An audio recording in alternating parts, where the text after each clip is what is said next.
ನಾವ್ ಕಷ್ಟಪಟ್ಟು ₹1 ಎಲ್ಲ ದುಡ್ಕೊಂಡ್ ತಿಂತೀವಿ ಸರ್. ಜೀವನ ಮಾಡಕ್ ಒಂದ್ ದಾರಿ ಬೇಕು. ಹೊಟ್ಟೆ ಮೇಲೆ ಏನ್ ನಾವ್ ಮಾಡಿ ಜೀವನ ಮಾಡ್ಬೇಕು ಸರ್. ಜಡೆ ಬಂದಿದ್ದೇವ, ನನಗೆ ಯಾರು ಕರ್ಕೊಂಡಂಗಿಲ್ಲ ಕೆಲ್ಸಕ್ಕ. ನಮಸ್ತೆ ಸರ್. ಈಗ ಇಲ್ಲಿ ಏನ್ ತೊಂದರೆ ಆಗ್ತಿದ್ಯಮ್ಮ ನಿಮ್ಗೆ? ಅವ್ರು ಅಲ್ಲಿ ಹಾಕ್ಬೇಡ ಇಲ್ಲಿ ಹಾಕ್ಬೇಡ ಅಂತಾರ ಸರ್. ನಿಮ್ ಹತ್ರ ಎಲ್ಲಾ ಲೈಸೆನ್ಸ್ ಗಳಿದಾವಲ್ಲ? ಇದಾವ್ ಸರ್, ಎಲ್ಲ ಐತಿ. ಲೈಸೆನ್ಸ್ ಇದ್ರು ಯಾಕೆ ಈ ರೀತಿ ತೊಂದರೆ ಕೊಡ್ತಾ ಇದಾರೆ ನಿಮ್ಗೆ? ಯಾಕ ತೊಂದ್ರೆ ಕೊಡ್ತಾರ ಗೊತ್ತಿಲ್ಲ ಸರ್.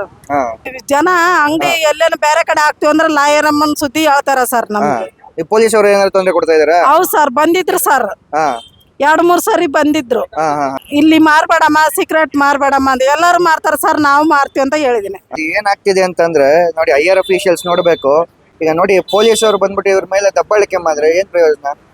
ಈಗ ಇವ್ರ ವಯಸ್ಸಾಗಿರುವಂತವ್ರು ಒಂದ್ ಅಂಗಡಿ ಮಾಡ್ಕೊಂಡು ಚಿಕ್ಕದಾಗಿ ಈ ವಯಸ್ಸಲ್ಲಿ ಬೇರೆ ಕಡೆ ಹೋಗಿ ದುಡಿಯೋಕ್ ಆಗ್ತದ? ಆಗದೇ ಇರುವಂತ ವಿಚಾರ. ಸೊ ಇದನ್ನ ಪ್ರತಿಯೊಂದು ಕಡೆ ಶೇರ್ ಆಗ್ಬೇಕು, ಟ್ಯಾಗ್ ಆಗ್ಬೇಕು. ನಮ್ಮನ್ನ ಸೀಕ್ರೆಟ್ ಮಾರ್ಬೇಡ, ಇಲ್ಲಿ ಇರ್ಬೇಡ ಅಂತ ಹೇಳ್ತಾರ ಸರ್. ಅಂಗಡಿ ಹಾಕ್ಬೇಡ ಇಲ್ಲಿ ಅಂತ ಹೇಳ್ತಾ ಇದಾರ. ಇವ್ರದೆಲ್ಲ ಲೈಸೆನ್ಸ್ ಕೂಡ ಇದೆ. ಮತ್ತೆ ಬೀದಿ ವ್ಯಾಪಾರಿಗಳು ವ್ಯಾಪಾರ ಮಾಡೋದು ಹೇಗೆ?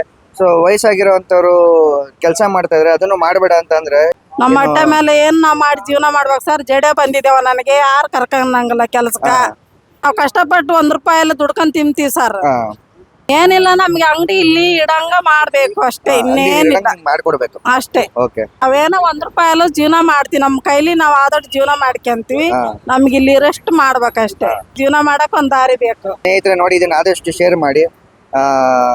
ಸೊ ಇವ್ರು ಇಷ್ಟು ಕಷ್ಟಪಟ್ಟು ಇಷ್ಟು ವಯಸ್ಸಾಗಿದ್ರು ಮಾಡ್ತಿರುವಂತದ್ದು ಎಲ್ಲೋ ಒಂದ್ ಕಡೆ ಈ ಚಿಕ್ಕ ಅಂಗಡಿ ಇಟ್ಕೊಂಡು ಇವ್ರಗಳ ದಬ್ಬಾಳಿಕೆ, ಪೊಲೀಸರ ದಬ್ಬಾಳಿಕೆ ಯಾವ ಮಟ್ಟಕ್ಕಿದೆ ಅನ್ನೋದನ್ನ ಅರ್ಥ ಮಾಡ್ಕೊಬೇಕು. ಅಂಡ್ ಇದು ಯಾವ ಹೇರ್ ಕಮಿಷನ್ ಇರ್ತಾರೆ ಅದನ್ನ ತಲುಪಿಸಿ. ಅದನ್ಬಿಟ್ಟು HSR ಲೆವೆಟ್ ಅಲ್ಲಿ ಇರುವಂತದ್ದು ನೀವು ನೋಡ್ಕೊಂಡ್ರೆ NES ಸ್ಕೂಲ್ ಇದೆ. ಆ NES ಸ್ಕೂಲು ಅದಾದ್ಮೇಲೆ ಈ ಕ್ಲೌ ಇದೆಯಲ್ಲ, ಇದು ಆಪೋಸಿಟ್ ಅಲ್ಲೇ ಬರ್ತದೆ ಈ ಅಂಗಡಿ.